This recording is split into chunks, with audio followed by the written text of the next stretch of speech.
بیماریاں دو طرح کی ہوتی ہیں، ایک روحانی اور ایک جسمانی۔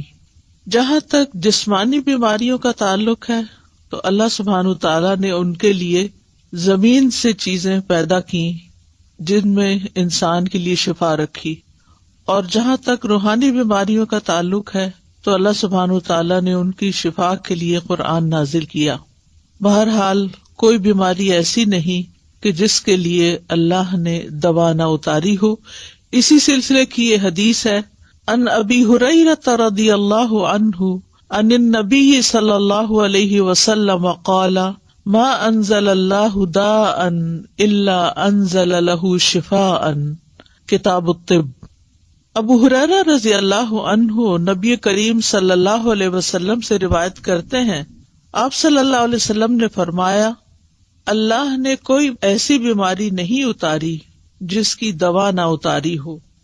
ما انزل اللہ داء، یعنی اللہ نے جو بھی کوئی بیماری پیدا کی ہے اس کے لیے شفا کا سبب بھی پیدا کیا ہے، یعنی جسمانی بیماریوں کے لیے بھی اور روحانی بیماریوں کے لیے بھی، یعنی کوئی بھی بیماری ایسی نہیں۔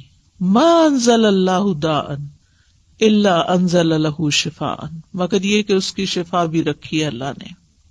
تو چونکہ اللہ سبحانہ تعالی نے آسمانی اسباب کے ذریعے بیماری کی شفا کو پیدا کیا تو اس کے لیے اتارنے کا لفظ آیا ہے، انزلہ، اتارا۔ انزال کے کئی ایک معنی علماء نے یہاں پر کیے ہیں۔ ایک قول یہ ہے کہ اس کے اتارنے سے مراد یہ ہے کہ اللہ نے اپنے بندوں کو اس کے متعلق آگاہ کیا ہے، یعنی خبردار کیا ہے، بتایا ہے۔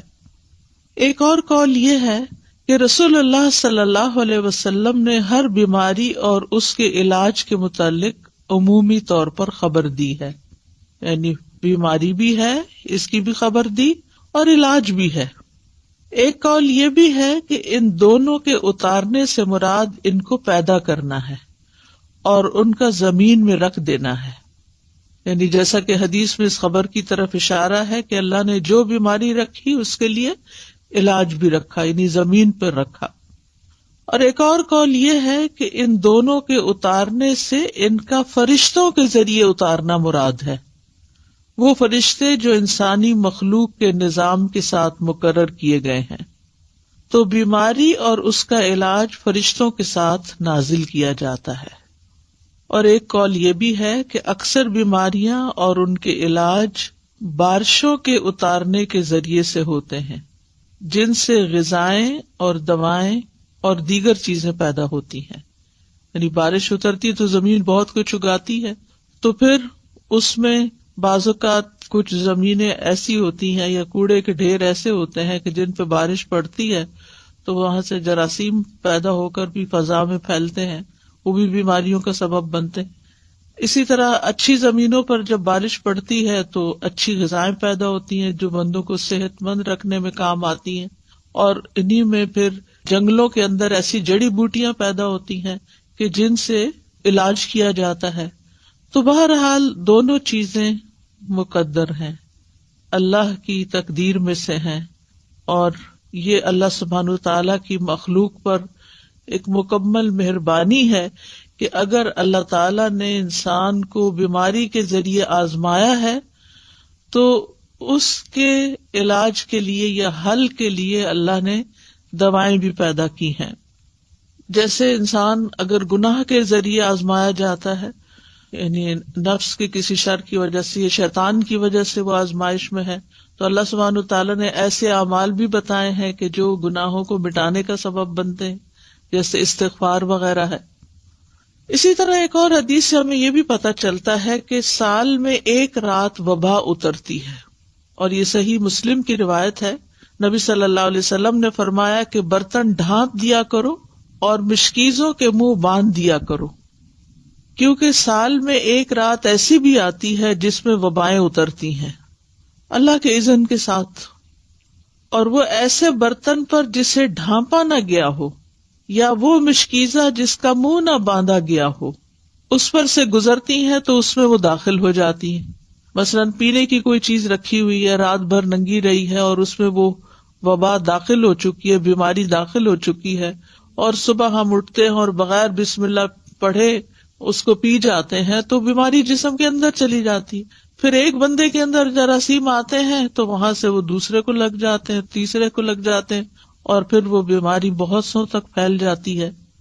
تو بہرحال بیماری بھی اللہ کے اذن سے ہی آتی ہے, اور ہمیں اس معاملے میں احتیاط بھی کرنے کی ضرورت ہے, اور دوا اور علاج کی بھی ضرورت ہے.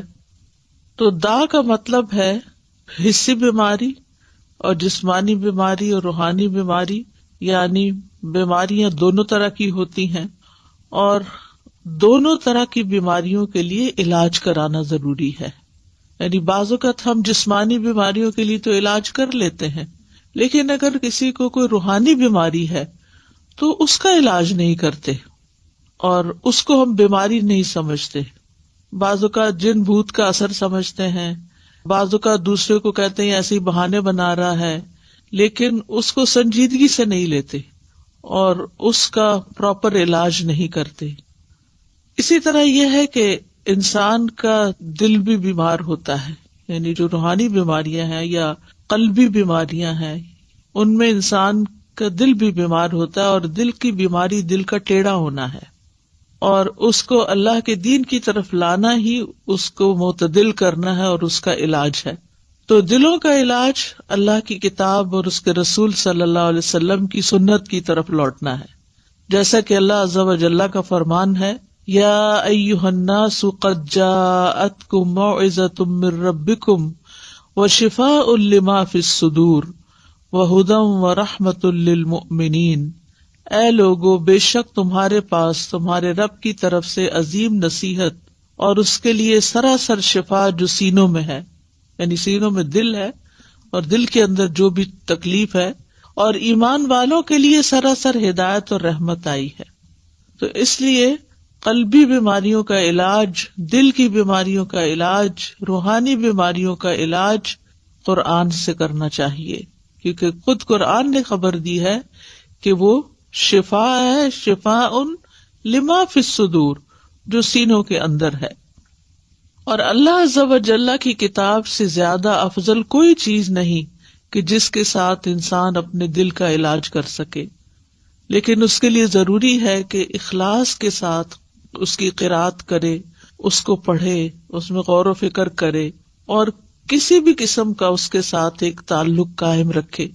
اسی طرح بعض اوقات پورا قرآن اگر نہیں بھی پڑھتا یا بہت زیادہ تلاوت مریض نہیں بھی کر سکتا تو قرآن مجید سے سلیکٹڈ آیات بھی اس کو پڑھنے کے لیے دی جا سکتی ہیں. مثال کے طور پر آیت کریمہ جو ہے لا الہ الا انت سبحانک انی کنت من الظالمین, یہ قرآن کی ایک آیت ہے, اور اس میں یہ بھی ہے کہ کذالک ننجی المؤمنین, کہ ہم باقی مومنوں کو بھی ایسے نجات دیتے ہیں جیسے یونس علیہ السلام کو اس آیت کے پڑھنے کی وجہ سے نجات دی. تو اس لیے وہ ایک آیت کو بھی اگر کئی دفعہ دہراتا ہے تو اس میں کوئی حرج کی بات نہیں ہے, کیونکہ قرآن و سنت سے غم اور رنج کا علاج یہ آیت کریمہ کی شکل میں ثابت ہے. لیکن ایک بات یاد رکھیے کہ تجربہ نہ کیجیے کہ اچھا اگر قرآن شفا ہے, میں ذرا ایکسپیریمنٹ کر کے دیکھتا ہوں کہ میری اس بیماری میں قرآن کے پڑھنے سے شفا ہوتی ہے یا نہیں. تو ایسے لوگوں کو شفا نہیں ہوتی کہ جو تجربے کی غرض سے یہ کام کرتے ہیں. ہمیں پورے یقین کے ساتھ, ایمان کے ساتھ اس بات کو لینا چاہیے کہ اللہ تعالیٰ نے جب کہہ دیا قرآن شفا ہے تو پھر وہ شفا ہی ہے اور اس کے ذریعے شفا حاصل ہوگی. بہرحال اس حدیث سے یہ بھی پتہ چلتا ہے کہ اللہ نے جو بھی کوئی بیماری اتاری ہے اس کی دوا بھی اتاری ہے, اور اگر دوا اتاری ہے تو پھر ہمیں کیا کرنا چاہیے؟ دوا لینی چاہیے, علاج کروانا چاہیے. بعض لوگ اپنی سستی اور کوتاہی کے باعث علاج نہیں کرتے, صرف اللہ پہ ڈال دیتے ہیں. اللہ تعالیٰ تو سبھی کچھ کر سکتا, اس کے لیے تو کچھ مشکل ہی نہیں, وہ تو اول درجے میں بیماری بھی نہ بھیجے آپ کی طرف. لیکن یہ ہے کہ دنیا چونکہ امتحان کے لیے ہے, اور اللہ تعالیٰ نے قرآن مجید میں ہمیں یہ بھی بتا دیا ہے کہ ہم تمہیں آزمائیں گے. تو لوگوں کے امتحان مختلف طرح سے ہوتے رہتے ہیں, اور اس میں مومن کا رویہ بالکل مختلف ہوتا ہے. مومن کے لیے بیماری اگرچہ ایک آزمائش ہوتی ہے، تکلیف ہوتی ہے، لیکن اس کے سبب اس کے گناہ دھلتے رہتے ہیں. ہر پین کے بدلے، ہر تکلیف، ہر پریشانی جو جسم پر انسان کی آتی ہے، آفت، اس کے بدلے اس کے گناہ دھلتے ہیں. پھر اسی طرح یہ ہے کہ جب وہ اس پر صبر کرتا ہے تو اس صبر کا اس کو اجر ملتا ہے. ایک اور خیر آ گئی، اور یہ خاص لوگوں کی علامت ہوتی ہے. یعنی عام لوگوں کے گناہ جھڑتے ہیں، خاص لوگوں کو صبر کا اجر ملتا ہے، اور خاص الخاص لوگ جو ہیں وہ اللہ کی قضاء پہ رضا بھی رکھتے ہیں. یعنی راضی بالقضاء جب ہوتے ہیں تو ان کا اجر کئی گنا زیادہ بڑھ جاتا ہے. تو اس طرح مومن کے لیے ایک بیماری جو ہے وہ ایک رحمت کا باعث بن جاتی. وہ آزمائش تو ہے ہی، لیکن اس آزمائش کے اندر بھی ایک رحمت ہوتی. لیکن اس راضی بالقضاء ہونے کا مطلب یہ نہیں کہ انسان علاج ہی نہ کرائے. علاج ضرور کروائے، کیونکہ نبی صلی اللہ علیہ وسلم نے فرمایا، اللہ کے بندو علاج کیا کرو، کیونکہ اللہ عز و جل نے جو بیماری بھی اتاری ہے اس کے ساتھ اس کی شفا بھی نازل کی ہے، سوائے موت اور بڑھاپے کے. موت کا کوئی علاج نہیں اور بڑھاپے کا کوئی علاج نہیں، کیونکہ اس میں انسان کی اعضاء کمزور ہو چکے ہوتے ہیں، تو کوئی چیز ان کے اندر پھر سے جوانی بھر نہیں سکتی. لیکن اس میں بھی انسان کو حت البسا ساتھ ساتھ اپنی کمزوریوں اور بیماریوں کا علاج کرتے رہنا چاہیے، اور اس میں انسان کو مایوس نہیں ہونا چاہیے. اسی طرح ایک اور حدیث سے ہمیں پتہ چلتا ہے، مسند احمد کی حدیث ہے، رسول اللہ صلی اللہ علیہ وسلم نے فرمایا، بے شک اللہ عز و جل نے جب بیماری کو پیدا کیا تو اس کا علاج بھی پیدا کیا، بس اس لیے علاج کیا کرو. تو گویا اللہ تعالیٰ کا یہ حکم ماننا جو ہے، رسول اللہ صلی اللہ علیہ وسلم کے ان الفاظ پر یقین رکھتے ہوئے علاج کروانا جو ہے، چاہے وہ تکلیف دہ ہو لیکن اس کو بھی انسان عبادت سمجھے. یعنی علاج کرانے کو بھی عبادت سمجھے کہ میں اللہ اور اس کے رسول کا حکم مان رہا ہوں، انہوں نے ہی کہا ہے کہ علاج کراؤ تو میں علاج کروا رہا ہوں. اب اس علاج میں جب اس کا کچھ مال خرچ ہوتا ہے یا وہ علاج کی تکلیف سے گزرتا ہے، کیونکہ بعض علاج جو ہیں وہ سرجری ہوتے ہیں، بعض علاج جو ہے وہ پینفل پروسیس سے گزرتا ہے انسان اس میں، تو وہ بھی سراسر انسان کے لیے عبادت اور اجر کا باعث بن جاتے ہیں. اسامہ بن شریک کہتے ہیں، میں نبی صلی اللہ علیہ وسلم کی خدمت میں پہنچا تو دیکھا کہ آپ کے صحابہ آپ کی مجلس میں ایسے بیٹھے تھے گویا ان کے سروں پر پرندے ہوں، یعنی بہت باادب اور پرسکون طریقے سے. چنانچہ میں نے سلام کیا اور بیٹھ گیا. ادھر ادھر سے بدوی لوگ آئے، بدو جو دیہاتوں میں رہنے والے تھے، اور انہوں نے پوچھا، اللہ کے رسول کیا ہم علاج کر لیا کریں، یعنی کوئی بیماری ہو تو علاج کریں؟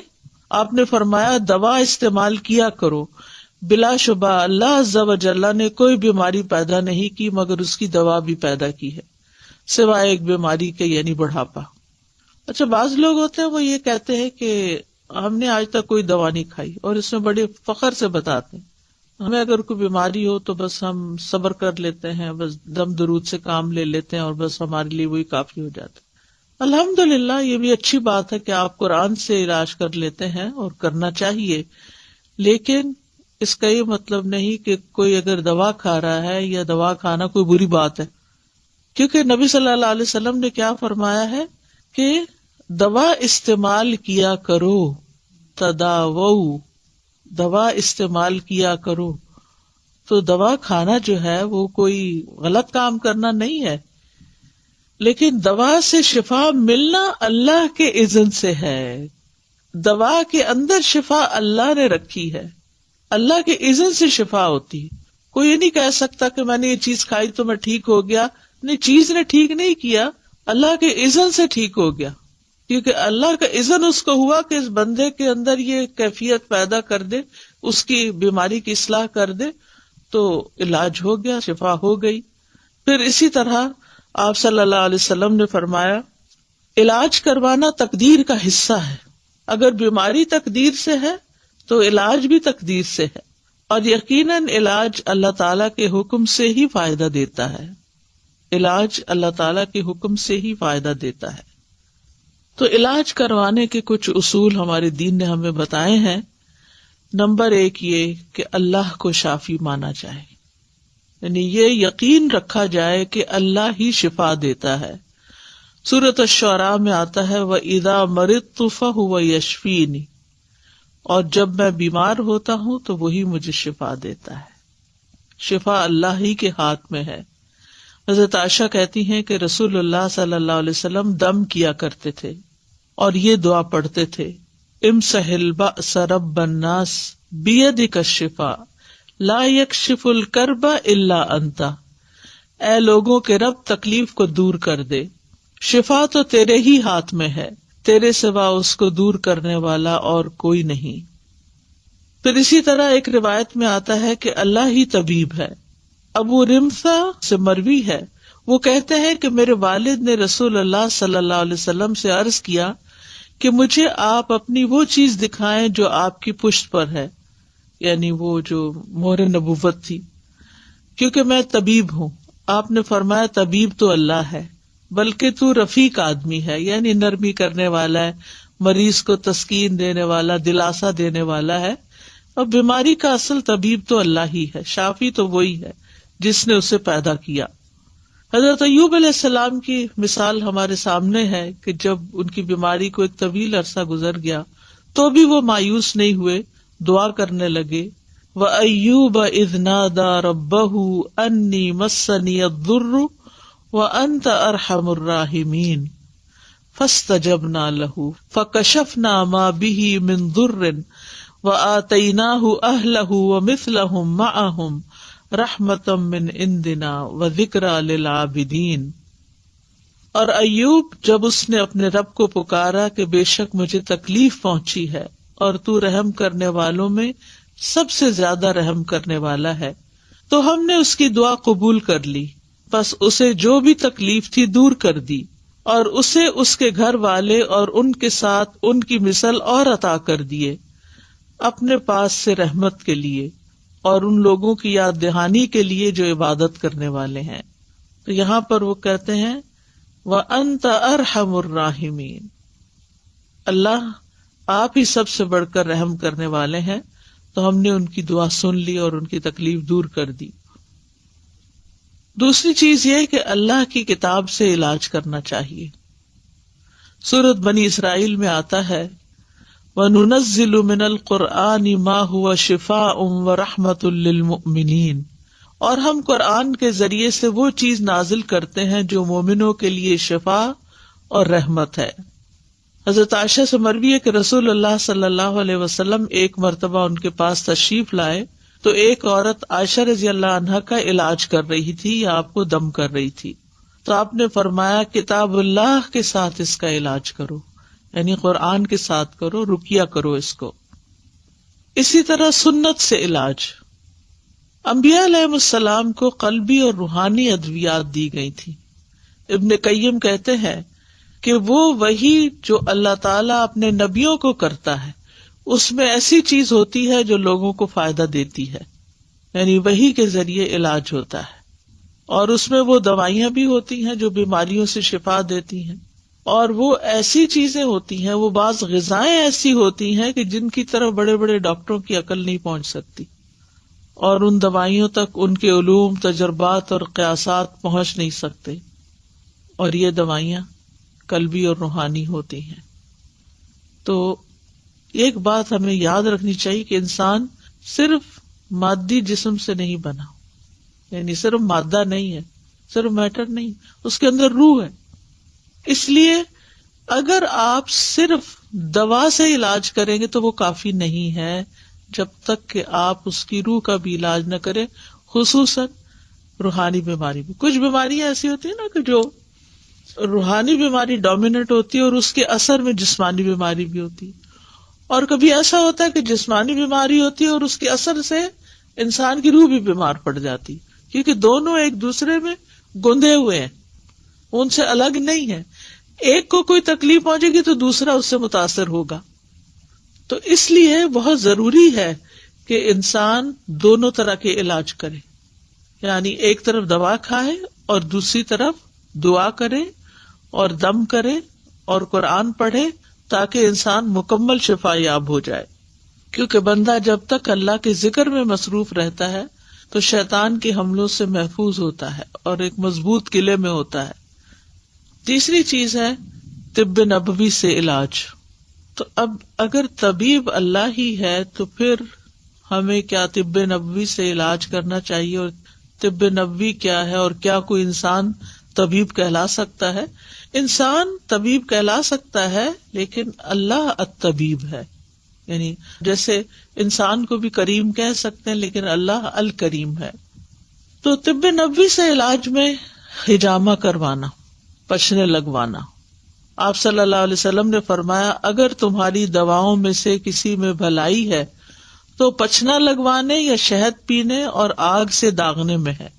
اگر وہ مرض کے مطابق ہو، یعنی بیماری کے مطابق پچھنا لگے یا آگ سے داغ لگے، اور میں آگ سے داغنے کو پسند نہیں کرتا. ایک تو یہ کہ تکلیف دہ علاج ہے بہت، یعنی انسان کو کسی گرم سلاخ سے داغنا یا کسی بھی طرح کی ایسی کوئی چیز لگانا کہ جس میں آگ ہو، تو اس لیے آپ اس کو پسند نہیں کرتے تھے. لیکن آخری چارہ کار کے طور پر اگر کوئی بیماری کسی بھی طرح ٹھیک نہ ہوتی ہو تو اس صورت میں ایسا علاج کیا جا سکتا ہے.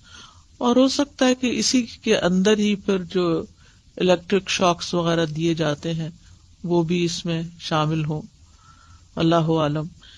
پھر اسی طرح کلونجی سے علاج. رسول اللہ صلی اللہ علیہ وسلم نے فرمایا کلونجی کے دانوں میں موت کے علاوہ ہر بیماری کے لیے شفا ہے. اگر کلونجی کے تیل پر شرعی دم کر کے مریض کے متاثرہ حصوں پر وہ تیل لگایا جائے اور کلونجی کے دانے جو ہیں وہ کھلائے جائیں تو حدیث میں کیا آتا ہے کہ موت کے علاوہ ہر بیماری کا علاج ہے. تو اس لیے ہر گھر میں کلونجی کے دانے بھی ہونے چاہیے اور اس کا تیل بھی ہونا چاہیے. اور اس میں یہ ہے کہ اگر جیسے آج کل کورونا کی بیماری ہے تو اس میں 2 کام کیے جا سکتے ہیں. ایک تو یہ کہ کلونجی کے بیج زبردست جراثیم کش ہیں، ان کی دھونی دینی چاہیے. یعنی گھر کو ڈس انفیکٹنٹ کرنے کے لیے جیسے بخور جلاتے ہیں تو اسی طرح کوئلے کے اوپر تھوڑے سے دانے ڈال کے ان کا دھواں جب نکلنے لگے تو اس کو گھر میں گھما دینا چاہیے. اس کے بارے میں یہ بھی کہا گیا ہے کہ یہ شیاطین کو بھگانے کا ذریعہ بھی ہے. یہ دھواں شیطانوں کو بہت تکلیف دیتا ہے تو وہ نکل جاتے ہیں. اور اگر ریپیٹڈلی ہوگا تو گھر سے جراثیم وغیرہ بھی نکلیں گے اور شیاطین بھی نکلیں گے اور انشاءاللہ باذن اللہ شفا ہوگی. دوسرا یہ ہے کہ لنگز کی بیماریوں میں اس کی بھاپ جو ہے وہ بہت فائدہ دینے والی چیز ہے. اسی طرح سر درد میں ناک کے اندر اس کے قطرے چند ڈالے جائیں دونوں طرف تو میگرین وغیرہ کو بہت فائدہ ہوتا ہے.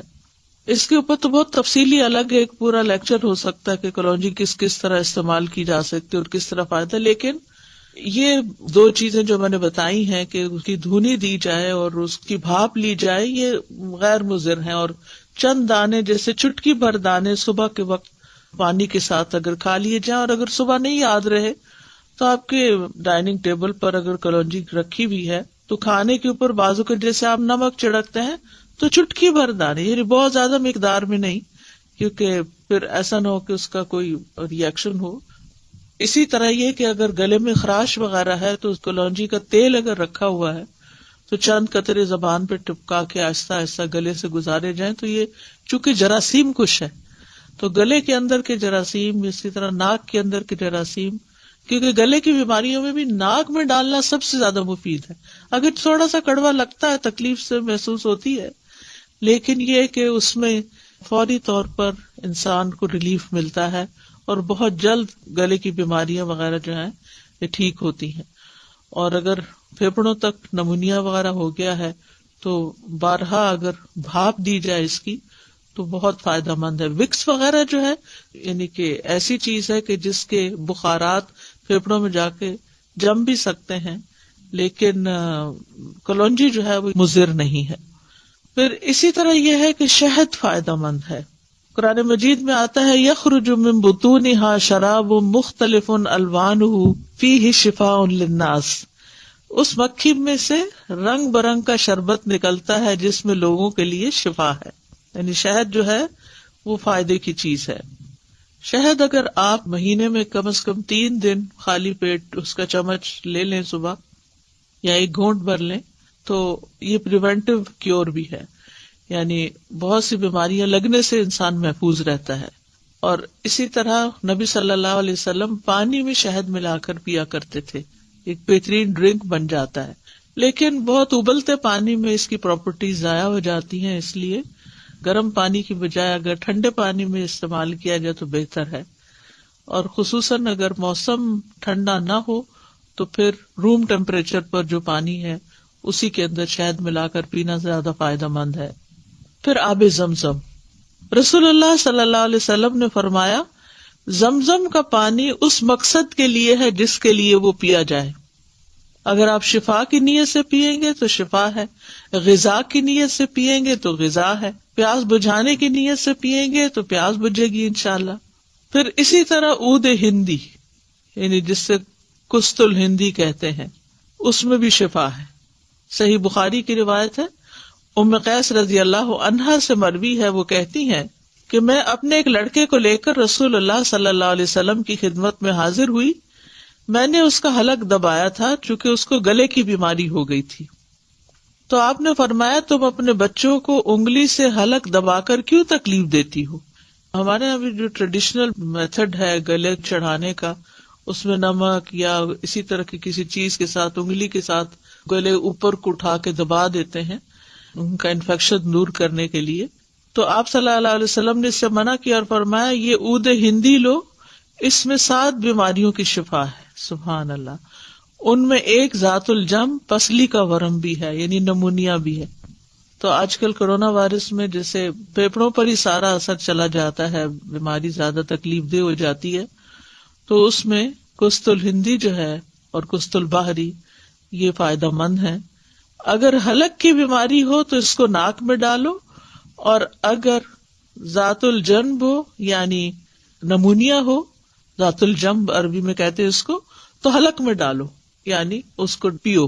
اور اس کے لیے بھی یہ ہے کہ گرم پانی میں اگر تھوڑی دیر کے لیے اس کو بھگو کے رکھ دیا جائے، ایک چھوٹی چمچ جو ہے اس کو 1 کپ پانی میں، اور پھر جب وہ اچھی طرح اس کے پانی میں اثرات آ جائیں تو اس کو چائے کی طرح سپ سپ کر کے یا قہوے کی طرح پی لیا جائے تو یہ بھی بہت جلد فائدہ دیتی ہے. جہاں یہ مسنون علاج ہے، طب نبوی ہے، یعنی علاج کرنے کا کہا گیا ہے، وہاں یہ ہے کہ ممنوع علاج سے بھی بچنا چاہیے. اور ممنوع علاج کیا ہے؟ غیر شرعی اور شرکیہ طریقے سے علاج، یعنی شرکیہ دم یا تعویذ وغیرہ. عبداللہ بن مسعود اپنی بیوی کے پاس داخل ہوئے تو دیکھا کہ اس نے خسرہ کی بیماری کی وجہ سے تعویذ پہنا ہوا تھا. ان کی وائف نے تعویذ لٹکایا ہوا تھا خسرہ کی بیماری سے نکلنے کے لیے.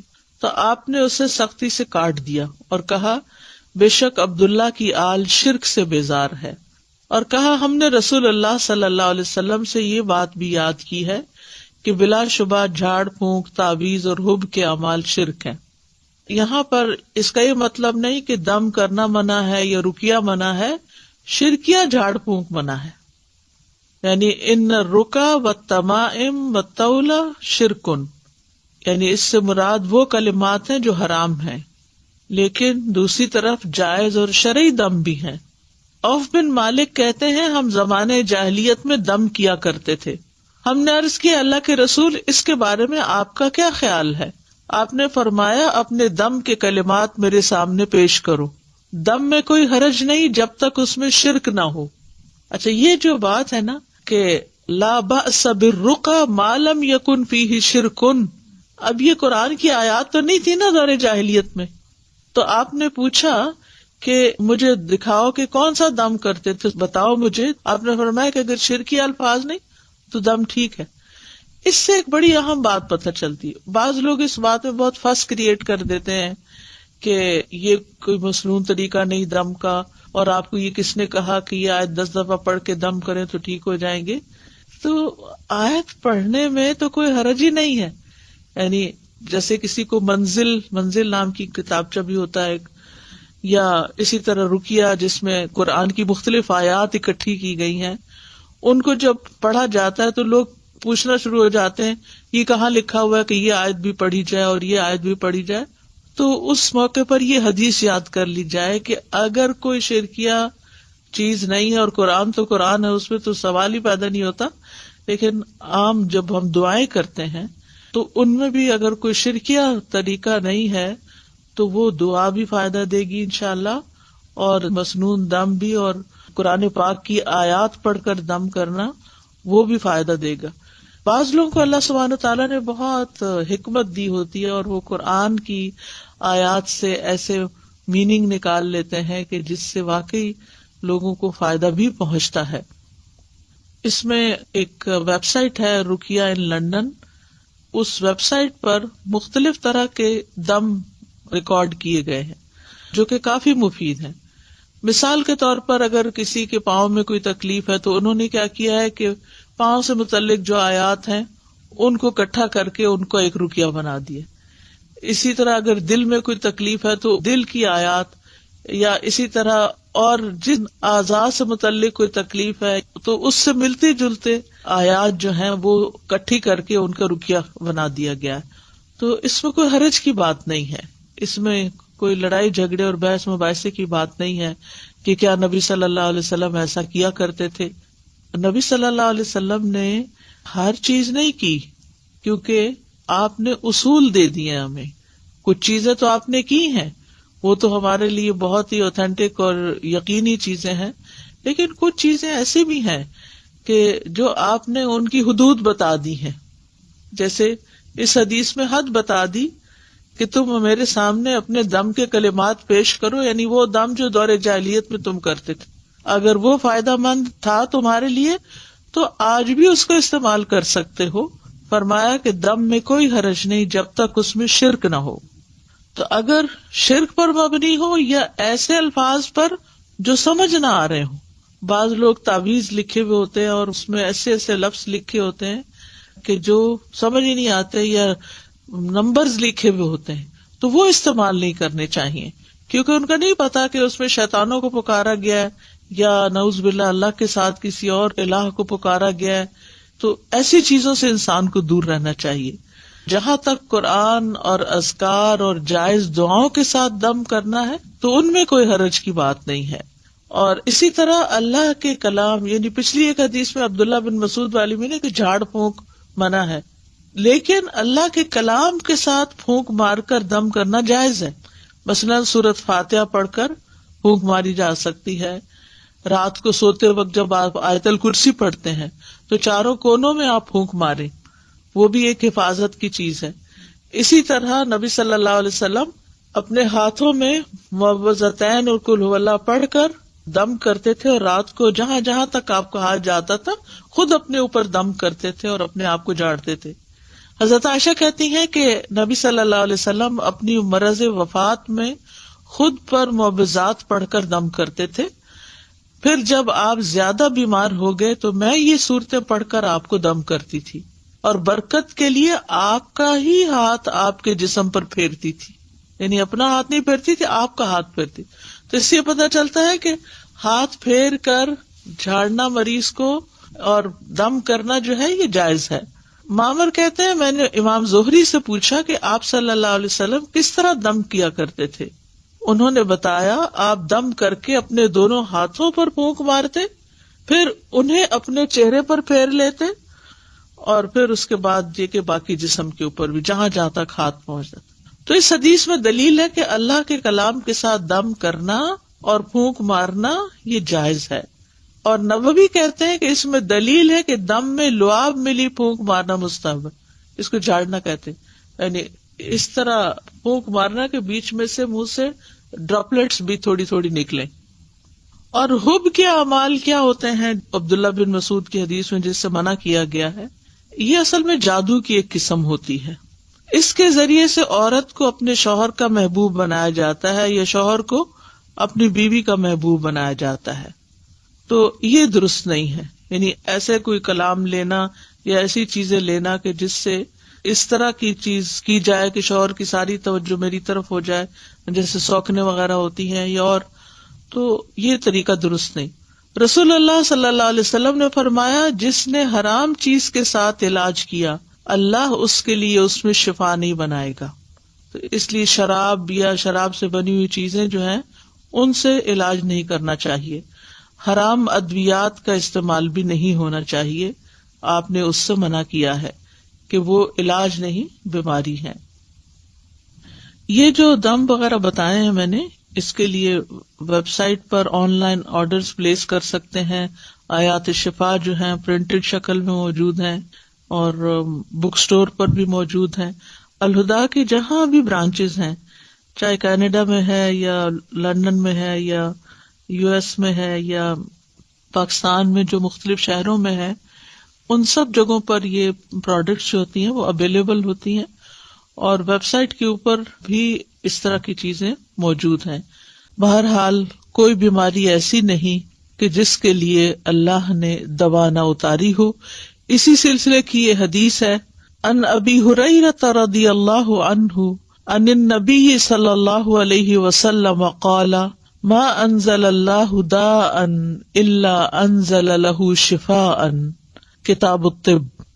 ابو ہریرہ رضی اللہ عنہ نبی کریم صلی اللہ علیہ وسلم سے روایت کرتے ہیں، آپ صلی اللہ علیہ وسلم نے فرمایا اللہ نے کوئی ایسی بیماری نہیں اتاری جس کی دوا نہ اتاری ہو. ما انزل اللہ داء، یعنی اللہ نے جو بھی کوئی بیماری پیدا کی ہے اس کے لیے شفا کا سبب بھی پیدا کیا ہے، یعنی جسمانی بیماریوں کے لیے بھی اور روحانی بیماریوں کے لیے بھی. یعنی کوئی بھی بیماری ایسی نہیں. ما انزل اللہ داء الا انزل له شفاء، مگر یہ کہ اس کی شفا بھی رکھی ہے اللہ نے. تو چونکہ اللہ سبحانہ وتعالی نے آسمانی اسباب کے ذریعے بیماری کی شفا کو پیدا کیا تو اس کے لیے اتارنے کا لفظ آیا ہے، انزلہ، اتارا. انزال کے کئی ایک معنی علماء نے یہاں پر کیے ہیں. ایک قول یہ ہے کہ اس کے اتارنے سے مراد یہ ہے کہ اللہ نے اپنے بندوں کو اس کے متعلق آگاہ کیا ہے، یعنی خبردار کیا ہے، بتایا ہے. ایک اور قول یہ ہے کہ رسول اللہ صلی اللہ علیہ وسلم نے ہر بیماری اور اس کے علاج کے متعلق عمومی طور پر خبر دی ہے، یعنی بیماری بھی ہے اس کی بھی خبر دی اور علاج بھی ہے. ایک قول یہ بھی ہے کہ ان دونوں کے اتارنے سے مراد ان کو پیدا کرنا ہے اور ان کا زمین میں رکھ دینا ہے. یعنی جیسا کہ حدیث میں اس خبر کی طرف اشارہ ہے کہ اللہ نے جو بیماری رکھی اس کے لیے علاج بھی رکھا، یعنی زمین پر رکھا. اور ایک اور قول یہ ہے کہ ان دونوں کے اتارنے سے ان کا فرشتوں کے ذریعے اتارنا مراد ہے، وہ فرشتے جو انسانی مخلوق کے نظام کے ساتھ مقرر کیے گئے ہیں. تو بیماری اور اس کا علاج فرشتوں کے ساتھ نازل کیا جاتا ہے. اور ایک قول یہ بھی ہے کہ اکثر بیماریاں اور ان کے علاج بارشوں کے اتارنے کے ذریعے سے ہوتے ہیں، جن سے غذائیں اور دوائیں اور دیگر چیزیں پیدا ہوتی ہیں. یعنی بارش اترتی تو زمین بہت کچھ اگاتی ہے، تو پھر اس میں بعض اوقات کچھ زمینیں ایسی ہوتی ہیں یا کوڑے کے ڈھیر ایسے ہوتے ہیں کہ جن پہ بارش پڑتی ہے تو وہاں سے جراثیم پیدا ہو کر بھی فضا میں پھیلتے ہیں، وہ بھی بیماریوں کا سبب بنتے ہیں. اسی طرح اچھی زمینوں پر جب بارش پڑتی ہے تو اچھی غذائیں پیدا ہوتی ہیں جو بندوں کو صحت مند رکھنے میں کام آتی ہیں، اور انہی میں پھر جنگلوں کے اندر ایسی جڑی بوٹیاں پیدا ہوتی ہیں کہ جن سے علاج کیا جاتا ہے. تو بہرحال دونوں چیزیں مقدر ہیں، اللہ کی تقدیر میں سے ہیں، اور یہ اللہ سبحانہ وتعالیٰ کی مخلوق پر ایک مکمل مہربانی ہے کہ اگر اللہ تعالیٰ نے انسان کو بیماری کے ذریعے آزمایا ہے تو اس کے علاج کے لیے یا حل کے لیے اللہ نے دوائیں بھی پیدا کی ہیں. جیسے انسان اگر گناہ کے ذریعے آزمایا جاتا ہے، یعنی نفس کے کسی شر کی وجہ سے یا شیطان کی وجہ سے وہ آزمائش میں ہے، تو اللہ سبحانہ وتعالیٰ نے ایسے اعمال بھی بتائے ہیں کہ جو گناہوں کو مٹانے کا سبب بنتے ہیں، جیسے استغفار وغیرہ ہے. اسی طرح ایک اور حدیث سے ہمیں یہ بھی پتہ چلتا ہے کہ سال میں ایک رات وبا اترتی ہے، اور یہ صحیح مسلم کی روایت ہے. نبی صلی اللہ علیہ وسلم نے فرمایا کہ برتن ڈھانپ دیا کرو اور مشکیزوں کے منہ باندھ دیا کرو، کیونکہ سال میں ایک رات ایسی بھی آتی ہے جس میں وبائیں اترتی ہیں اللہ کے اذن کے ساتھ، اور وہ ایسے برتن پر جسے ڈھانپا نہ گیا ہو یا وہ مشکیزہ جس کا منہ نہ باندھا گیا ہو اس پر سے گزرتی ہیں تو اس میں وہ داخل ہو جاتی ہیں۔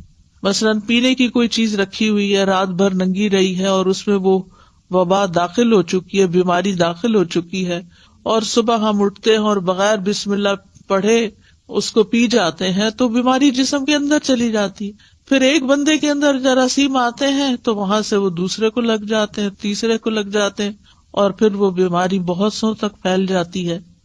تو بہرحال بیماری بھی اللہ کے اذن سے ہی آتی ہے، اور ہمیں اس معاملے میں احتیاط بھی کرنے کی ضرورت ہے، اور دوا اور علاج کی بھی ضرورت ہے۔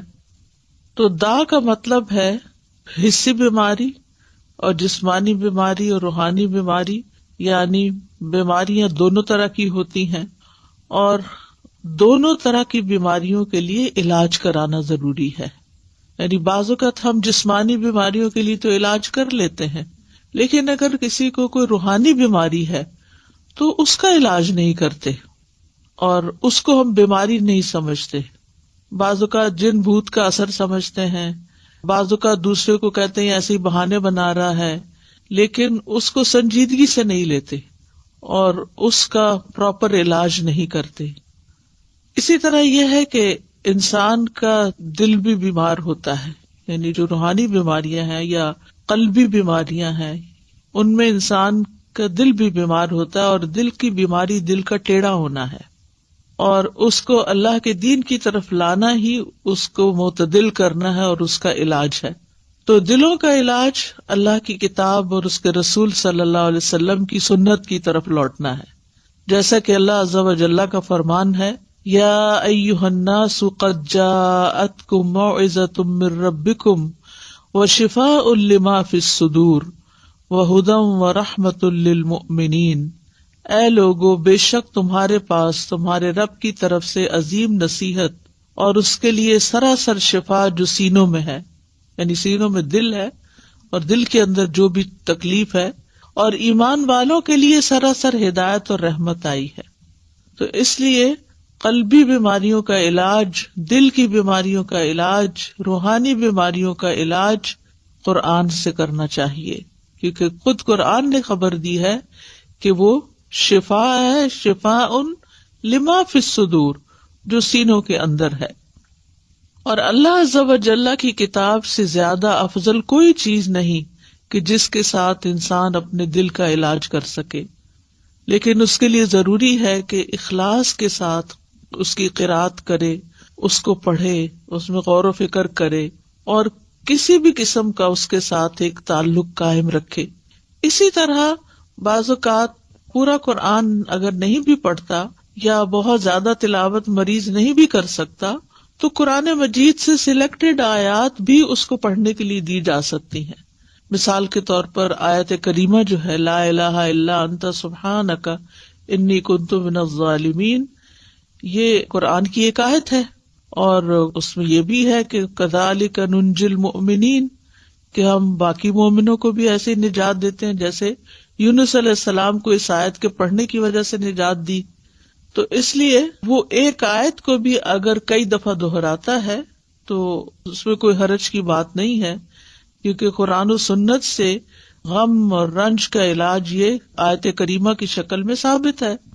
لیکن ایک بات یاد رکھیے کہ تجربہ نہ کیجیے کہ اچھا اگر قرآن شفا ہے، میں ذرا ایکسپیریمنٹ کر کے دیکھتا ہوں کہ میری اس بیماری میں قرآن کے پڑھنے سے شفا ہوتی ہے یا نہیں۔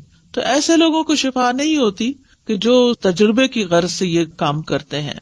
ہمیں پورے یقین کے ساتھ، ایمان کے ساتھ اس بات کو لینا چاہیے کہ اللہ تعالیٰ نے جب کہہ دیا قرآن شفا ہے تو پھر وہ شفا ہی ہے، اور اس کے ذریعے شفا حاصل ہوگی۔ بہرحال اس حدیث سے یہ بھی پتہ چلتا ہے کہ اللہ نے جو بھی کوئی بیماری اتاری ہے اس کی دوا بھی اتاری ہے، اور اگر دوا اتاری ہے تو پھر ہمیں کیا کرنا چاہیے؟ دوا لینی چاہیے، علاج کروانا چاہیے، بعض لوگ اپنی سستی اور کوتاہی کے باعث علاج نہیں کرتے، صرف اللہ پہ ڈال دیتے ہیں. اللہ تعالیٰ تو سبھی کچھ کر سکتا، اس کے لیے تو کچھ مشکل ہی نہیں، وہ تو اول درجے میں بیماری بھی نہ بھیجے آپ کی طرف. لیکن یہ ہے کہ دنیا چونکہ امتحان کے لیے ہے، اور اللہ تعالیٰ نے قرآن مجید میں ہمیں یہ بھی بتا دیا ہے کہ ہم تمہیں آزمائیں گے، تو لوگوں کے امتحان مختلف طرح سے ہوتے رہتے ہیں، اور اس میں مومن کا رویہ بالکل مختلف ہوتا ہے. مومن کے لیے بیماری اگرچہ ایک آزمائش ہوتی ہے، تکلیف ہوتی ہے، لیکن اس کے سبب اس کے گناہ دھلتے رہتے ہیں. ہر پین کے بدلے، ہر تکلیف، ہر پریشانی جو جسم پر انسان کی آتی ہے، آفت، اس کے بدلے اس کے گناہ دھلتے ہیں. پھر اسی طرح یہ ہے کہ جب وہ اس پر صبر کرتا ہے تو اس صبر کا اس کو اجر ملتا ہے. ایک اور خیر آ گئی، اور یہ خاص لوگوں کی علامت ہوتی ہے، یعنی عام لوگوں کے گناہ جھڑتے، خاص لوگوں کو صبر کا اجر ملتا ہے، اور خاص الخاص لوگ جو ہیں وہ اللہ کی قضاء پہ رضا بھی رکھتے ہیں، یعنی راضی بالقضاء جب ہوتے ہیں تو ان کا اجر کئی گنا زیادہ بڑھ جاتا ہے. تو اس طرح مومن کے لیے ایک بیماری جو ہے وہ ایک رحمت کا باعث بن جاتی ہے.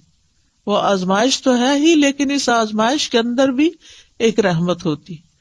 لیکن اس راضی بالقضاء ہونے کا مطلب یہ نہیں کہ انسان علاج ہی نہ کرائے، علاج ضرور کروائے، کیونکہ نبی صلی اللہ علیہ وسلم نے فرمایا اللہ کے بندو علاج کیا کرو، کیونکہ اللہ عز و جل نے جو بیماری بھی اتاری ہے اس کے ساتھ اس کی شفا بھی نازل کی ہے، سوائے موت اور بڑھاپے کے.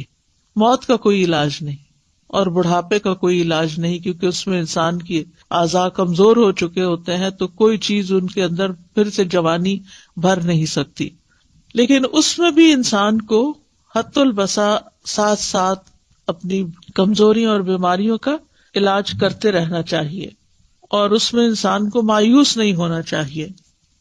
اسی طرح ایک اور حدیث سے ہمیں پتہ چلتا ہے، مسند احمد کی حدیث ہے، رسول اللہ صلی اللہ علیہ وسلم نے فرمایا بے شک اللہ عز و جل نے جب بیماری کو پیدا کیا تو اس کا علاج بھی پیدا کیا، بس اس لیے علاج کیا کرو. تو گویا اللہ تعالیٰ کا یہ حکم ماننا جو ہے، رسول اللہ صلی اللہ علیہ وسلم کے ان الفاظ پر یقین رکھتے ہوئے علاج کروانا جو ہے، چاہے وہ تکلیف دہ ہو لیکن اس کو بھی انسان عبادت سمجھے، یعنی علاج کرانے کو بھی عبادت سمجھے کہ میں اللہ اور اس کے رسول کا حکم مان رہا ہوں، انہوں نے ہی کہا ہے کہ علاج کراؤ تو میں علاج کروا رہا ہوں. اب اس علاج میں جب اس کا کچھ مال خرچ ہوتا ہے یا وہ علاج کی تکلیف سے گزرتا ہے، کیونکہ بعض علاج جو ہیں وہ سرجری ہوتے ہیں، بعض علاج جو ہے وہ پینفل پروسیس سے گزرتا ہے انسان اس میں، تو وہ بھی سراسر انسان کے لیے عبادت اور اجر کا باعث بن جاتے ہیں.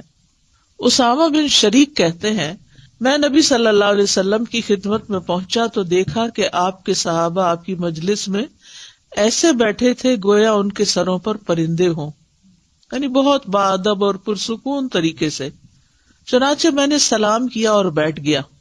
ادھر ادھر سے بدوی لوگ آئے، بدو جو دیہاتوں میں رہنے والے تھے، اور انہوں نے پوچھا اللہ کے رسول کیا ہم علاج کر لیا کریں، یعنی کوئی بیماری ہو تو علاج کریں؟ آپ نے فرمایا دوا استعمال کیا کرو، بلا شبہ اللہ عز و جل نے کوئی بیماری پیدا نہیں کی مگر اس کی دوا بھی پیدا کی ہے، سوائے ایک بیماری کے یعنی بڑھاپا. اچھا، بعض لوگ ہوتے ہیں وہ یہ کہتے ہیں کہ ہم نے آج تک کوئی دوا نہیں کھائی، اور اس میں بڑے فخر سے بتاتے ہیں ہمیں اگر کوئی بیماری ہو تو بس ہم صبر کر لیتے ہیں، بس دم درود سے کام لے لیتے ہیں اور بس ہمارے لیے وہی کافی ہو جاتا ہے. الحمدللہ یہ بھی اچھی بات ہے کہ آپ قرآن سے علاج کر لیتے ہیں اور کرنا چاہیے، لیکن اس کا یہ مطلب نہیں کہ کوئی اگر دوا کھا رہا ہے یا دوا کھانا کوئی بری بات ہے، کیونکہ نبی صلی اللہ علیہ وسلم نے کیا فرمایا ہے کہ دوا استعمال کیا کرو، تداوؤ، دوا استعمال کیا کرو. تو دوا کھانا جو ہے وہ کوئی غلط کام کرنا نہیں ہے، لیکن دوا سے شفا ملنا اللہ کے اذن سے ہے. دوا کے اندر شفا اللہ نے رکھی ہے، اللہ کے اذن سے شفا ہوتی. کوئی یہ نہیں کہہ سکتا کہ میں نے یہ چیز کھائی تو میں ٹھیک ہو گیا. نہیں، چیز نے ٹھیک نہیں کیا، اللہ کے اذن سے ٹھیک ہو گیا، کیونکہ اللہ کا اذن اس کو ہوا کہ اس بندے کے اندر یہ کیفیت پیدا کر دے، اس کی بیماری کی اصلاح کر دے، تو علاج ہو گیا، شفا ہو گئی۔ پھر اسی طرح آپ صلی اللہ علیہ وسلم نے فرمایا علاج کروانا تقدیر کا حصہ ہے، اگر بیماری تقدیر سے ہے تو علاج بھی تقدیر سے ہے، اور یقیناً علاج اللہ تعالیٰ کے حکم سے ہی فائدہ دیتا ہے، علاج اللہ تعالیٰ کے حکم سے ہی فائدہ دیتا ہے۔ تو علاج کروانے کے کچھ اصول ہمارے دین نے ہمیں بتائے ہیں۔ نمبر 1 یہ کہ اللہ کو شافی مانا جائے، یعنی یہ یقین رکھا جائے کہ اللہ ہی شفا دیتا ہے۔ سورۃ الشعراء میں آتا ہے وَإِذَا مَرِضْتُ فَهُوَ يَشْفِينِ، اور جب میں بیمار ہوتا ہوں تو وہی مجھے شفا دیتا ہے۔ شفا اللہ ہی کے ہاتھ میں ہے۔ حضرت عائشہ کہتی ہیں کہ رسول اللہ صلی اللہ علیہ وسلم دم کیا کرتے تھے اور یہ دعا پڑھتے تھے امسح البأس رب الناس بیدک الشفاء لا یکشف الکرب الا انت، اے لوگوں کے رب تکلیف کو دور کر دے، شفا تو تیرے ہی ہاتھ میں ہے، تیرے سوا اس کو دور کرنے والا اور کوئی نہیں۔ پھر اسی طرح ایک روایت میں آتا ہے کہ اللہ ہی طبیب ہے۔ ابو رمثا سے مروی ہے، وہ کہتے ہیں کہ میرے والد نے رسول اللہ صلی اللہ علیہ وسلم سے عرض کیا کہ مجھے آپ اپنی وہ چیز دکھائیں جو آپ کی پشت پر ہے، یعنی وہ جو مہر نبوت تھی، کیونکہ میں طبیب ہوں۔ آپ نے فرمایا طبیب تو اللہ ہے، بلکہ تو رفیق آدمی ہے، یعنی نرمی کرنے والا ہے، مریض کو تسکین دینے والا، دلاسا دینے والا ہے، اور بیماری کا اصل طبیب تو اللہ ہی ہے، شافی تو وہی ہے جس نے اسے پیدا کیا۔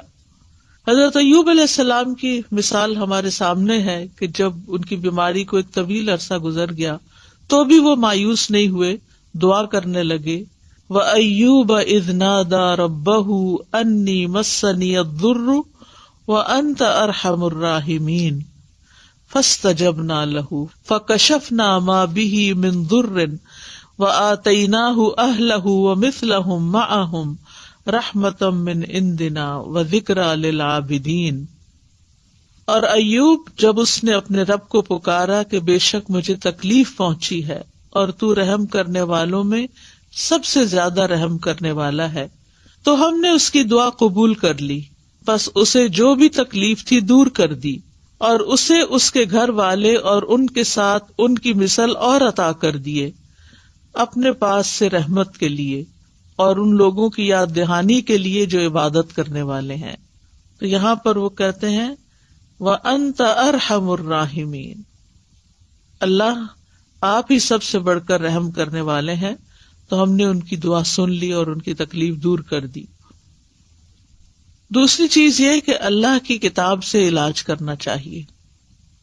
سورۃ بنی اسرائیل میں آتا ہے وَنُنَزِّلُ مِنَ الْقُرْآنِ مَا هُوَ شِفَاءٌ وَرَحْمَةٌ لِّلْمُؤْمِنِينَ، اور ہم قرآن کے ذریعے سے وہ چیز نازل کرتے ہیں جو مومنوں کے لیے شفا اور رحمت ہے۔ حضرت عائشہ سے مروی ہے کہ رسول اللہ صلی اللہ علیہ وسلم ایک مرتبہ ان کے پاس تشریف لائے تو ایک عورت عائشہ رضی اللہ عنہا کا علاج کر رہی تھی یا آپ کو دم کر رہی تھی، تو آپ نے فرمایا کتاب اللہ کے ساتھ اس کا علاج کرو، یعنی قرآن کے ساتھ کرو، رقیہ کرو اس کو۔ اسی طرح سنت سے علاج، انبیاء علیہ السلام کو قلبی اور روحانی ادویات دی گئی تھی۔ ابن قیم کہتے ہیں کہ وہ وہی جو اللہ تعالیٰ اپنے نبیوں کو کرتا ہے اس میں ایسی چیز ہوتی ہے جو لوگوں کو فائدہ دیتی ہے، یعنی وہی کے ذریعے علاج ہوتا ہے، اور اس میں وہ دوائیاں بھی ہوتی ہیں جو بیماریوں سے شفا دیتی ہیں، اور وہ ایسی چیزیں ہوتی ہیں، وہ بعض غذائیں ایسی ہوتی ہیں کہ جن کی طرف بڑے بڑے ڈاکٹروں کی عقل نہیں پہنچ سکتی، اور ان دوائیوں تک ان کے علوم، تجربات اور قیاسات پہنچ نہیں سکتے، اور یہ دوائیاں قلبی اور روحانی ہوتی ہیں۔ تو ایک بات ہمیں یاد رکھنی چاہیے کہ انسان صرف مادی جسم سے نہیں بنا، یعنی صرف مادہ نہیں ہے، صرف میٹر نہیں، اس کے اندر روح ہے۔ اس لیے اگر آپ صرف دوا سے علاج کریں گے تو وہ کافی نہیں ہے جب تک کہ آپ اس کی روح کا بھی علاج نہ کریں، خصوصاً روحانی بیماری میں۔ کچھ بیماریاں ایسی ہوتی ہیں نا کہ جو روحانی بیماری ڈومیننٹ ہوتی ہے اور اس کے اثر میں جسمانی بیماری بھی ہوتی ہے. اور کبھی ایسا ہوتا ہے کہ جسمانی بیماری ہوتی ہے اور اس کے اثر سے انسان کی روح بھی بیمار پڑ جاتی، کیونکہ دونوں ایک دوسرے میں گندے ہوئے ہیں، ان سے الگ نہیں ہے. ایک کو کوئی تکلیف پہنچے گی تو دوسرا اس سے متاثر ہوگا. تو اس لیے بہت ضروری ہے کہ انسان دونوں طرح کے علاج کرے، یعنی ایک طرف دوا کھائے اور دوسری طرف دعا کرے اور دم کرے اور قرآن پڑھے، تاکہ انسان مکمل شفا یاب ہو جائے. کیونکہ بندہ جب تک اللہ کے ذکر میں مصروف رہتا ہے تو شیطان کے حملوں سے محفوظ ہوتا ہے اور ایک مضبوط قلعے میں ہوتا ہے. تیسری چیز ہے طب نبوی سے علاج. تو اب اگر طبیب اللہ ہی ہے تو پھر ہمیں کیا طب نبوی سے علاج کرنا چاہیے، اور طب نبوی کیا ہے، اور کیا کوئی انسان طبیب کہلا سکتا ہے؟ انسان طبیب کہلا سکتا ہے، لیکن اللہ الطبیب ہے. یعنی جیسے انسان کو بھی کریم کہہ سکتے ہیں، لیکن اللہ الکریم ہے. تو طب نبوی سے علاج میں حجامہ کروانا، پچھنے لگوانا. آپ صلی اللہ علیہ وسلم نے فرمایا اگر تمہاری دواؤں میں سے کسی میں بھلائی ہے تو پچھنا لگوانے یا شہد پینے اور آگ سے داغنے میں ہے.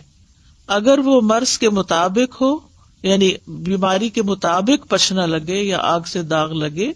اور میں آگ سے داغنے کو پسند نہیں کرتا. ایک تو یہ کہ تکلیف دہ علاج ہے بہت، یعنی انسان کو کسی گرم سلاخ سے داغنا یا کسی بھی طرح کی ایسی کوئی چیز لگانا کہ جس میں آگ ہو، تو اس لیے آپ اس کو پسند نہیں کرتے تھے. لیکن آخری چارہ کار کے طور پر اگر کوئی بیماری کسی بھی طرح ٹھیک نہ ہوتی ہو تو اس صورت میں ایسا علاج کیا جا سکتا ہے. اور ہو سکتا ہے کہ اسی کے اندر ہی پھر جو الیکٹرک شاکس وغیرہ دیے جاتے ہیں وہ بھی اس میں شامل ہوں، اللہ عالم. پھر اسی طرح کلونجی سے علاج. رسول اللہ صلی اللہ علیہ وسلم نے فرمایا کلونجی کے دانوں میں موت کے علاوہ ہر بیماری کے لیے شفا ہے.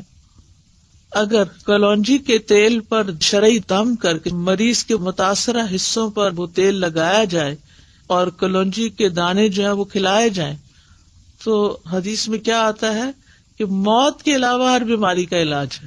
تو اس لیے ہر گھر میں کلونجی کے دانے بھی ہونے چاہیے اور اس کا تیل بھی ہونا چاہیے. اور اس میں یہ ہے کہ اگر جیسے آج کل کورونا کی بیماری ہے تو اس میں 2 کام کیے جا سکتے ہیں. ایک تو یہ کہ کلونجی کے بیج زبردست جراثیم کش ہیں، ان کی دھونی دینی چاہیے.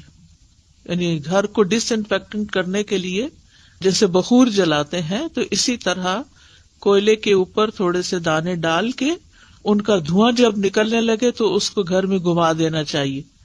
اس کے بارے میں یہ بھی کہا گیا ہے کہ یہ شیاطین کو بھگانے کا ذریعہ بھی ہے. یہ دھواں شیطانوں کو بہت تکلیف دیتا ہے تو وہ نکل جاتے ہیں. اور اگر ریپیٹڈلی ہوگا تو گھر سے جراثیم وغیرہ بھی نکلیں گے اور شیاطین بھی نکلیں گے اور انشاءاللہ باذن اللہ شفا ہوگی.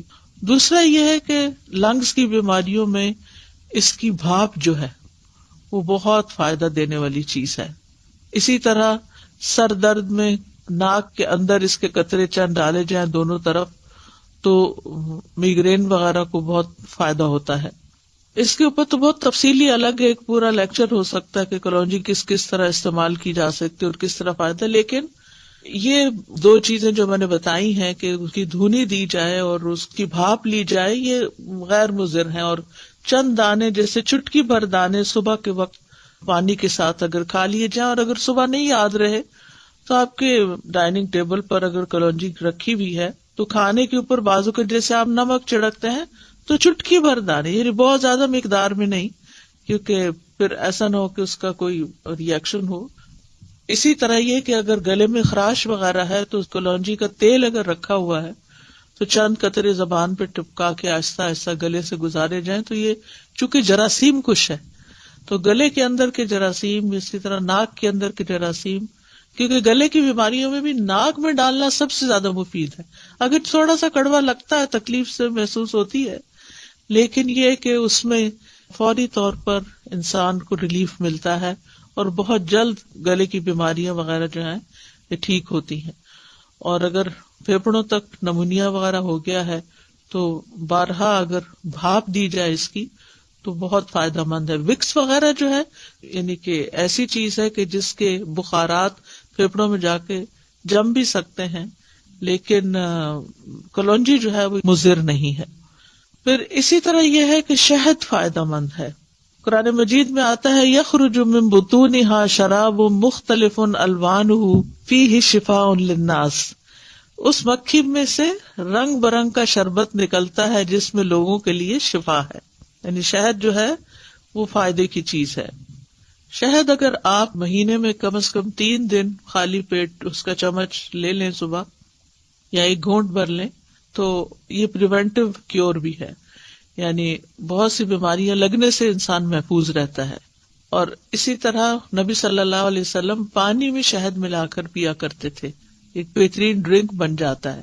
لیکن بہت ابلتے پانی میں اس کی پراپرٹیز ضائع ہو جاتی ہیں، اس لیے گرم پانی کی بجائے اگر ٹھنڈے پانی میں استعمال کیا جائے تو بہتر ہے. اور خصوصاً اگر موسم ٹھنڈا نہ ہو تو پھر روم ٹیمپریچر پر جو پانی ہے اسی کے اندر شہد ملا کر پینا زیادہ فائدہ مند ہے. پھر آب زمزم، رسول اللہ صلی اللہ علیہ وسلم نے فرمایا زمزم کا پانی اس مقصد کے لیے ہے جس کے لیے وہ پیا جائے. اگر آپ شفا کی نیت سے پیئیں گے تو شفا ہے، غذا کی نیت سے پیئیں گے تو غذا ہے، پیاس بجھانے کی نیت سے پیئیں گے تو پیاس بجھے گی انشاءاللہ. پھر اسی طرح عود ہندی یعنی جس سے کست الہندی کہتے ہیں، اس میں بھی شفا ہے. صحیح بخاری کی روایت ہے، ام قیس رضی اللہ عنہا سے مروی ہے، وہ کہتی ہیں کہ میں اپنے ایک لڑکے کو لے کر رسول اللہ صلی اللہ علیہ وسلم کی خدمت میں حاضر ہوئی. میں نے اس کا حلق دبایا تھا چونکہ اس کو گلے کی بیماری ہو گئی تھی. تو آپ نے فرمایا تم اپنے بچوں کو انگلی سے حلق دبا کر کیوں تکلیف دیتی ہو؟ ہمارے یہاں بھی جو ٹریڈیشنل میتھڈ ہے گلے چڑھانے کا، اس میں نمک یا اسی طرح کی کسی چیز کے ساتھ انگلی کے ساتھ گلے اوپر کو اٹھا کے دبا دیتے ہیں ان کا انفیکشن دور کرنے کے لیے. تو آپ صلی اللہ علیہ وسلم نے اس سے منع کیا اور فرمایا یہ عود ہندی لو، اس میں 7 بیماریوں کی شفا ہے. سبحان اللہ. ان میں ایک ذات الجم پسلی کا ورم بھی ہے، یعنی نمونیا بھی ہے. تو آج کل کورونا وائرس میں جیسے پھیپھڑوں پر ہی سارا اثر چلا جاتا ہے، بیماری زیادہ تکلیف دہ ہو جاتی ہے، تو اس میں کست الہندی جو ہے اور کست البحری یہ فائدہ مند ہے. اگر حلق کی بیماری ہو تو اس کو ناک میں ڈالو، اور اگر ذات الجنب ہو یعنی نمونیا ہو، ذات الجنب عربی میں کہتے ہیں اس کو، تو حلق میں ڈالو یعنی اس کو پیو. اور اس کے لیے بھی یہ ہے کہ گرم پانی میں اگر تھوڑی دیر کے لیے اس کو بھگو کے رکھ دیا جائے، 1 چھوٹی چمچ جو ہے اس کو 1 کپ پانی میں، اور پھر جب وہ اچھی طرح اس کے پانی میں اثرات آ جائیں تو اس کو چائے کی طرح سپ سپ کر کے یا قہوے کی طرح پی لیا جائے تو یہ بھی بہت جلد فائدہ دیتی ہے. جہاں یہ مصنون علاج ہے، طب نبوی ہے، یعنی علاج کرنے کا کہا گیا ہے، وہاں یہ ہے کہ ممنوع علاج سے بھی بچنا چاہیے. اور ممنوع علاج کیا ہے؟ غیر شرعی اور شرکیہ طریقے سے علاج، یعنی شرکیہ دم یا تعویذ وغیرہ. عبداللہ بن مسعود اپنی بیوی کے پاس داخل ہوئے تو دیکھا کہ اس نے خسرہ کی بیماری کی وجہ سے تعویذ پہنا ہوا تھا. ان کی وائف نے تعویذ لٹکایا ہوا تھا خسرہ کی بیماری سے نکلنے کے لیے. تو آپ نے اسے سختی سے کاٹ دیا اور کہا بے شک عبداللہ کی آل شرک سے بیزار ہے. اور کہا ہم نے رسول اللہ صلی اللہ علیہ وسلم سے یہ بات بھی یاد کی ہے کہ بلا شبہ جھاڑ پھونک، تعویذ اور حب کے اعمال شرک ہیں. یہاں پر اس کا یہ مطلب نہیں کہ دم کرنا منع ہے یا رقیہ منع ہے، شرکیہ جھاڑ پھونک منع ہے. یعنی ان رقا والتمائم والطول شرکن، یعنی اس سے مراد وہ کلمات ہیں جو حرام ہیں، لیکن دوسری طرف جائز اور شرعی دم بھی ہیں. عوف بن مالک کہتے ہیں ہم زمانے جاہلیت میں دم کیا کرتے تھے. ہم نے عرض کیا اللہ کے رسول اس کے بارے میں آپ کا کیا خیال ہے؟ آپ نے فرمایا اپنے دم کے کلمات میرے سامنے پیش کرو، دم میں کوئی حرج نہیں جب تک اس میں شرک نہ ہو. اچھا یہ جو بات ہے نا کہ لا بأس بالرقى ما لم يكن فيه شرک، اب یہ قرآن کی آیات تو نہیں تھی نا دور جاہلیت میں. تو آپ نے پوچھا کہ مجھے دکھاؤ کہ کون سا دم کرتے تھے، بتاؤ مجھے. آپ نے فرمایا کہ اگر شرکی الفاظ نہیں تو دم ٹھیک ہے. اس سے ایک بڑی اہم بات پتہ چلتی ہے. بعض لوگ اس بات میں بہت فس کریٹ کر دیتے ہیں کہ یہ کوئی مصنون طریقہ نہیں دم کا، اور آپ کو یہ کس نے کہا کہ یہ آیت 10 دفعہ پڑھ کے دم کریں تو ٹھیک ہو جائیں گے. تو آیت پڑھنے میں تو کوئی حرج ہی نہیں ہے. یعنی جیسے کسی کو منزل نام کی کتابچہ بھی ہوتا ہے، یا اسی طرح رقیہ جس میں قرآن کی مختلف آیات اکٹھی کی گئی ہیں، ان کو جب پڑھا جاتا ہے تو لوگ پوچھنا شروع ہو جاتے ہیں یہ کہاں لکھا ہوا ہے کہ یہ آیت بھی پڑھی جائے اور یہ آیت بھی پڑھی جائے. تو اس موقع پر یہ حدیث یاد کر لی جائے کہ اگر کوئی شرکیہ چیز نہیں ہے، اور قرآن تو قرآن ہے، اس میں تو سوال ہی پیدا نہیں ہوتا، لیکن عام جب ہم دعائیں کرتے ہیں تو ان میں بھی اگر کوئی شرکیہ طریقہ نہیں ہے تو وہ دعا بھی فائدہ دے گی انشاءاللہ، اور مسنون دم بھی، اور قرآن پاک کی آیات پڑھ کر دم کرنا وہ بھی فائدہ دے گا. بعض لوگوں کو اللہ سبحانہ تعالیٰ نے بہت حکمت دی ہوتی ہے اور وہ قرآن کی آیات سے ایسے میننگ نکال لیتے ہیں کہ جس سے واقعی لوگوں کو فائدہ بھی پہنچتا ہے. اس میں ایک ویب سائٹ ہے رقیہ ان لنڈن، اس ویب سائٹ پر مختلف طرح کے دم ریکارڈ کیے گئے ہیں جو کہ کافی مفید ہیں. مثال کے طور پر اگر کسی کے پاؤں میں کوئی تکلیف ہے تو انہوں نے کیا کیا ہے کہ پاؤں سے متعلق جو آیات ہیں ان کو اکٹھا کر کے ان کو ایک رقیہ بنا دیا. اسی طرح اگر دل میں کوئی تکلیف ہے تو دل کی آیات، یا اسی طرح اور جن اعضاء سے متعلق کوئی تکلیف ہے تو اس سے ملتے جلتے آیات جو ہیں وہ اکٹھی کر کے ان کا رقیہ بنا دیا گیا ہے. تو اس میں کوئی حرج کی بات نہیں ہے، اس میں کوئی لڑائی جھگڑے اور بحث مباحثے کی بات نہیں ہے کہ کیا نبی صلی اللہ علیہ وسلم ایسا کیا کرتے تھے.